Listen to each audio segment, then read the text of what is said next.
Préfet de police de Paris, Laurent Nunez, l'a dit aussi. Bruno Retailleau dit tout simplement on ne peut pas mettre des policiers devant toutes les vitrines de toute la France. C'est impossible. Vous, si vous arrivez au pouvoir, qu'est-ce que vous pouvez faire de plus dans la mesure où visiblement, mathématiquement parlant, c'est compliqué? Mais le Rassemblement national au pouvoir n'aurait pas laissé un dispositif aussi faible en place pour un tel événement. C'est une évidence. On sait aujourd'hui en France qu'il y a un problème avec ce genre d'événement et qu'il y a systématiquement des débordements très graves. Je rappelle d'ailleurs qu'il y a quand même un policier qui est aujourd'hui dans le coma, il faut le rappeler.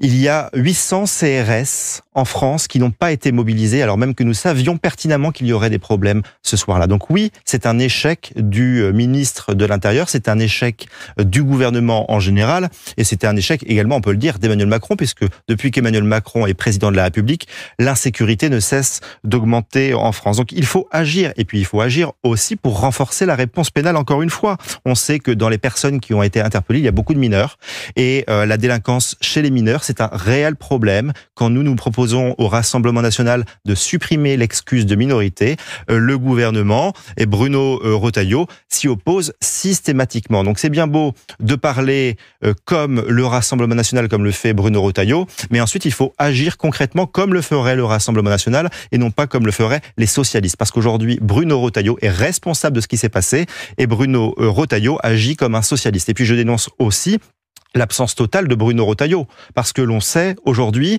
que Bruno Retailleau n'était pas au PC de crise samedi soir quand il y avait ces émeutes, quand il y avait ces pillages, ces agressions. Où était-il?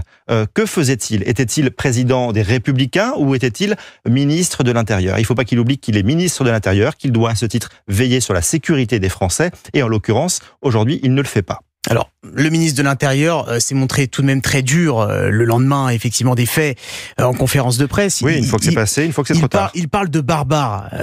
Et c'est déjà un grand pas d'avoir un ministre de l'Intérieur qui peut mettre des mots aussi durs sur, finalement, quelque chose que beaucoup de Français pensent.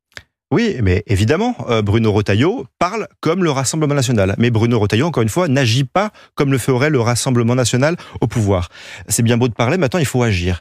Qu'attend le gouvernement et M. Retailleau pour mettre en place des peines minimales automatiques dès la première condamnation? Qu'attend-il pour mettre et rétablir les peines planchées? Qu'attend-il pour expulser des délinquants étrangers? C'est la compétence du Parlement, a priori. Ce sont des projets de loi, des propositions de loi qui peuvent aboutir à cela. C'est un peu difficile quand même de le mettre sur le dos du ministre. Il faut qu'il y ait un soutien du gouvernement, parce que quand le gouvernement s'oppose systématiquement aux mesures que nous proposons au Rassemblement national à l'Assemblée nationale, à un moment donné, il faut être cohérent avec ce que l'on dit. Et Bruno Retailleau, il faut le rappeler, était sénateur il y a encore quelques mois en arrière, et quand il était au Sénat, eh bien, il votait l'inverse de ce qu'il dit aujourd'hui. Donc c'est bien beau de remettre la faute sur le Parlement en disant que le Parlement doit agir, mais si le gouvernement ne soutient pas les initiatives parlementaires pour renforcer la réponse pénale et pour durcir l'arsenal contre la délinquance que nous subissons et faire enfin peur à la racaille qui pourrit la vie des Français, à un moment donné, il faut aujourd'hui inverser la peur, parce qu'aujourd'hui,